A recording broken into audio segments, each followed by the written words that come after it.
محرج حصل لك في الجامعه ايه؟ الكليه كلها مواقف محرجه الصراحه، ما افتكرش ان انا اتحرجت، بس شكلك انت هتحرجيني دلوقتي. لا مواقف محرجه كتير يعني، مش فاكر ولا واحد منهم والله. يعني انت حصل لك مواقف محرجه كتير مش فاكر ولا واحد؟ بحاول انسى عشان لو فضلت افتكر الحاجات دي هتعقد نفسيا.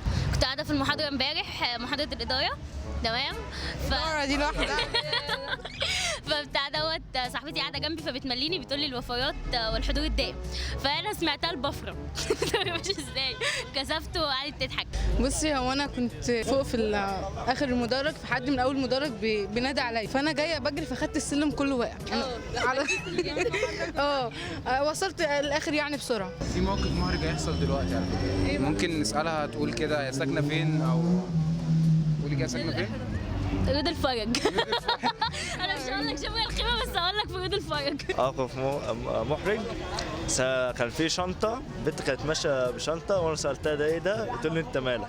وقعت قبل كده هنا في راجل بيبيع مصحف، تمام، وانا ما اعرفش اصلا ده بيبيع. خدت مصحف، الراجل بيقول لي هات فلوس، بقول له ليه؟ بقول له هات حق المصحف.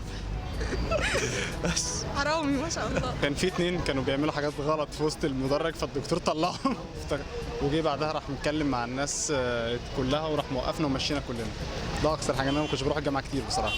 كنت لابس بدله كمان وماشي بنشكح قوي وبعدي كده من حديد واتقلبت من على الحديد وكان شكلي سهل. لا لسه مفيش حد ما حرفوش، ممكن تشوفوه. لا بصي هقول لك انا اللي بيقولوا لا الحمد لله، ده احنا الثلاثه شغالين في سنتر هنا تبع تجاره، تمام، بنوقف الطلبه وبتاع بنتكلم معاهم، اللي تبص لنا بقرف واللي تكلمنا وتمشي واتكلم معاه الاقي سيبتنا ومشي كده مش عارف ليه، فيعني بنتكسف كتير يعني، اللي بيقول لك كده ده بيكذب. وانا دلوقتي باخد باتيه من العيال اللي بتوزع باتيه، خدت واحد شوكولاته ومش عايز يديني واحد مربى، فرحت جاري وراه شديت المربى جري ورايا.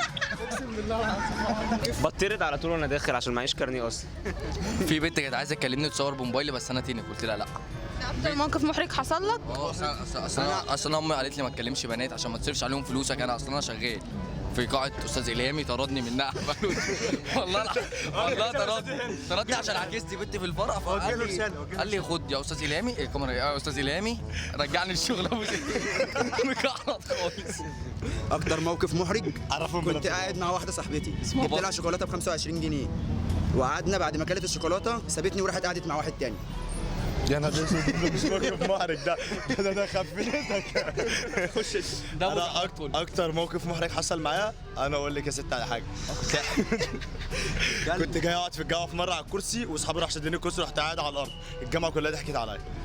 لا ما بيحصلش معايا مواقف وحشه الحمد لله، مفيش حد بيعرف يعمل موقف. محدش يعرف يعمل. جيت اشغل المروحه، قفلت سكنت السكشن على الدكتور وهو بيشرح، وقفلت بروجيكتور واللابتوب وكده، المحاضره باظت يعني. كان ده حد هيشوفه؟ طيب مره كده انا كل ما البس بنطلون فاتح لازم تحصل فيه كارثه، يعني ده الطبيعي. فمره كنت لابس بنطلون بيج وفاتح شويه، مش البيج كمان اللي هو يعني، المهم يعني اول كنت حضرت محاضره في انتساب وانا انتظام، بس حضرت مع اصحابي يعني، فالمهم ايه، فقعدت حاجه طبيعيه على البنج ومش عارف ايه، وقعدت مستني شويه لحد ما المحاضره خلصت، جاي بقوم حاسس بطراوه تحتيه، انا مش عارف هل ده ايه بقى. فبعد كده اما قمت فانا مش حاسس، فمشيت شويه، بعد كده الناس بتبص واصحابي بيقولوا لي ايه ده يا ابني، مش فلا اتاري حد منه لله كان تقريبا دلق مرندا تفاح خضراء، تمام.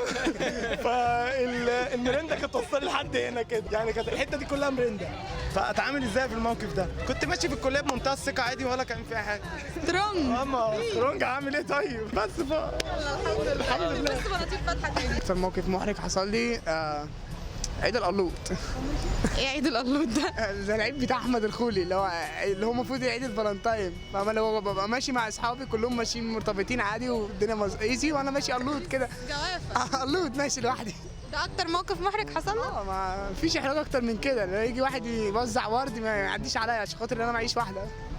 انت عندك عيد قلوط برضه؟ نعم، لا عندي عيد فالنتاين عادي جدا، مش مشاكل فيه يعني.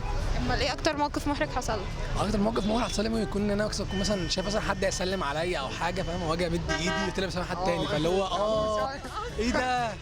ايه المنظر ده؟ فاهم، اللي هو ايه المنظر ده، شكلي وحش قوي يعني، فاهم، ده اكتر موقف محرج بالنسبه لي.